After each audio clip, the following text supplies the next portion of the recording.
In the past few videos, we've been looking at operators in JavaScript. We've looked at arithmetic operators, comparison operators, logical or relational operators, and assignment operators. We still have to look at the conditional operator. But before we look at the conditional operator, let's look at what conditionals are. So in JavaScript and in almost all programming languages, there are some things called conditional statements. Conditional statements simply mean that sometimes we need to check whether a condition is true or not before we execute a piece of code. And in JavaScript and many other languages, there are several ways to check for conditions and execute code depending on whether the condition is true or not. In this video, I'm going to show you the most basic forms of conditional statements: the if statement, the else statement, and then the else if statement. So let's look at these three statements which are helpful in checking whether a condition is true or not. So if you look at the if statement, this is the syntax for the if statement. And by the way, syntax simply means the way a certain statement is written. So in here, you can see that if there's a space and then there's a open parenthesis and then there's a condition, close the parenthesis and then open the flower brackets. And between the opening flower bracket and the closing flower bracket, whatever is present here will be executed only when this condition is true. So this is how you would write an if statement. We'll look at examples for this. And the else statement is basically a provision that allows you to execute a different piece of code in case that condition is false. So the if statement will only execute a certain piece of code if a certain condition is true. The else statement will basically allow you to execute a different piece of code in case the condition is false. So if this condition is true, it will execute this piece of code. If not, then it will execute this piece of code. Similarly, there's another statement called the else if statement, and it's written like this. So you can see that if a certain condition is true, then this piece of code is executed. And if you use else if a different condition, then this piece of code will be executed. And if neither of these conditions are true, then whatever is in the else statement will get executed. So there are three pieces of code here. If condition 1 is true, then this gets executed. If condition 2 is true, then this gets executed. If neither of these two conditions are true, then this gets executed. So it's fairly simple, and if it does seem complicated, you'll understand what this is once we look at the examples and once you have some practice. So now let's look at some examples. I'm going to create a new code pen.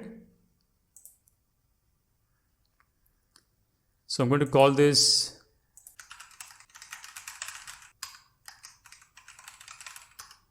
JS conditional statements, and I'm going to collapse the HTML and also the CSS.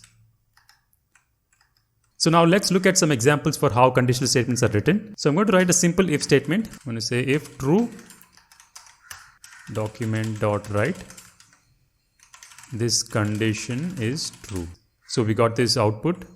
This condition is true, and this condition is basically true. Okay, so now let's move this to here, and I'm going to say condition here, and we get the same output because here we're testing a condition and the value of that condition is true. And as we know, an if statement will calculate whether what is within the parenthesis is true or not, and if it is true, then it will execute whatever is within these flower brackets. Okay, so that's what's happening here. Now let's also create something else called condition 2. And let's say that's false. Now if I change this to condition 2, you'll see that nothing is printed out because this condition is false, and therefore this code doesn't get executed. Now let's say else and write document.write, this condition is false. Now you'll see that this statement gets executed because this condition is false, therefore this gets skipped on, and then it will go to the else block and it will execute whatever is within this flower bracket. Now let's make this a little more interesting. We'll say var condition 3 equals 5 less than 10. Okay, so here I'm going to add another block called else if, and then here I'm going to add a parenthesis and say condition 3, and here I'm going to say document.write, the second condition is true inside else if. So now you can see that it prints out this statement. Now let's analyze what happened here. First, it checks for the condition 2, which is false. So this gets skipped on and it will go to this condition. It will check for whether condition 3 is true or not. And condition 3 is 5 less than 10, which is true. And it will execute this statement. And it will skip on this one. Okay, so in this code block, this is the one that gets executed. Now let's say I change this to condition 2 again. Then you will see that it executes what is within the else block.